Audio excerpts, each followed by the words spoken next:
एक बार गुरु और चेला एक जंगल में से जाते रहते हैं। जंगल में से जाते जाते उन्हें बहुत रात हो जाती है। तो वो सोचते हैं कि अब रात को कहाँ रुका जाए।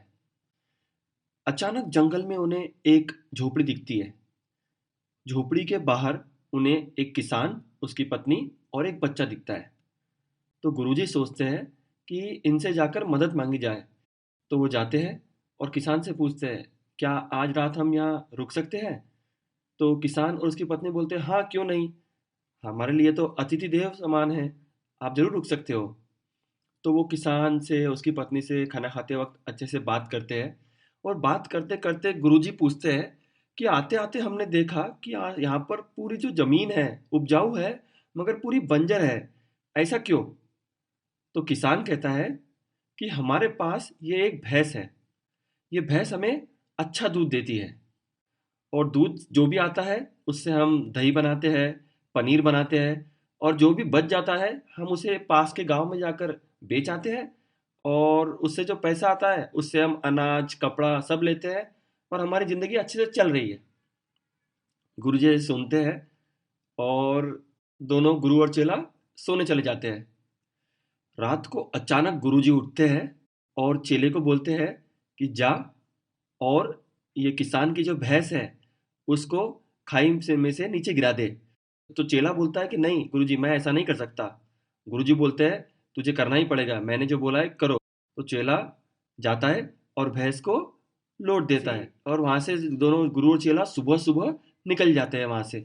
5 साल बाद चेला जब बहुत अमीर हो जाता है तो उससे पछतावा होता है कि मैंने वो किसान की भैंस को मार दिया था। तो वो सोचता है कि मैं वापस जाऊंगा वहां पर और उनसे माफी मांग लूंगा। तो वो जैसे ही जाता है उधर जंगल के तरफ, तो देखता है कि वो जो खेत था, जो उजाड़ खेत था, वहाँ पूरी हरियाली है, वो खेत पूरा हरा हो चुका है। और जैसे ही वो तो और आगे आता है तो देखता है कि जो घर था वो छोटी सी झोपड़ी अब बहुत बड़ा महल बन चुका है और वो महल के बाहर एक बढ़िया सी गाड़ी खड़ी है। तो उससे लगता है कि वो किसान और उसकी पत्नी और बच्चा शायद कहीं चले गए होंगे बेच के। लेकिन अचानक उसे वो किसान और उसकी बीबी अच्छे से एकदम बढ़िया ड्रेस में दिखते हैं। तो वो उनके पास जाता है और पूछता है कि ऐसा हुआ कैसे, आप इतने अमीर कैसे बन गए अचानक? तो उस किसान ने कहा कि आप जिस दिन गए निकले सुबह सुबह, उस दिन हमारी भैंस खाई में से गिर के मर गई।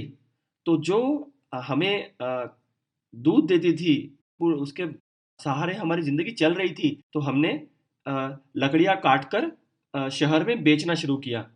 तो जब लकड़ियां काट कर बेचने लगे तो पैसे आने लगे और जब पैसे आए तो हमने और लकड़ियां काटना शुरू की।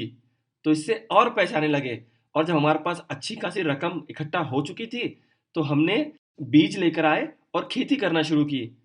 और धीरे धीरे देखते देखते खेती बहुत अच्छा होने लगी और हम बहुत अमीर हो गए। तो दोस्तों, तो हम ये स्टोरी से ये सीखते हैं कि बहुत से बार हमें ऐसी कोई चीज रोकती है जिसकी वजह से हम अपने कंफर्ट जोन से बाहर नहीं आते, क्योंकि हमें बाहर आने की जरूरत ही नहीं है क्योंकि हमारी जिंदगी चल रही है। बहुत से लोग जो एक एवरेज जॉब में होते हैं तो वो जॉब से वो सेटिस्फाइड हो जाते हैं। सेटिस्फाइड होने की वजह से वो और कुछ करने की उनमें जो एक आग होती है वो बुझ जाती है। तो वो जितना मिल रहा है उसी में अपनी ज़िंदगी गुजारने की उनको आदत हो जाती है। बहुत से दोस्त का लोगों का जो प्रॉब्लम हो सकता है वो है निगेटिव माइंडसेट। उनका जो माइंडसेट है वो इतना निगेटिव है कि वो और कुछ कर ही नहीं पाते, अपने पोटेंशियल को यूज़ ही नहीं कर पाते हैं। तो उन्हें भी जो ये भैंस है उसके जैसा ये निगेटिव माइंडसेट को मारना पड़ेगा, अपने एटीट्यूड को पॉजिटिव करना पड़ेगा, तब जाकर वो ज़िंदगी में बड़े हो पाएंगे। कुछ लोगों का प्रॉब्लम है एसोसिएशन। जिन लोगों की संगत में वो रहते हैं वो अच्छी नहीं है, उन संगत में वो कभी आगे नहीं बढ़ पाएंगे। तो हमें वो संगत छोड़नी होगी, तभी हम हमारी ज़िंदगी में आगे बढ़ पाएंगे। आप सबके लिए एक सवाल है कि what is that something that is stopping you from going to the next level of your life? ऐसी कौन सी चीज़ है जो आपको अगले पड़ाव पर जाने के लिए रोक रही है? Thank you.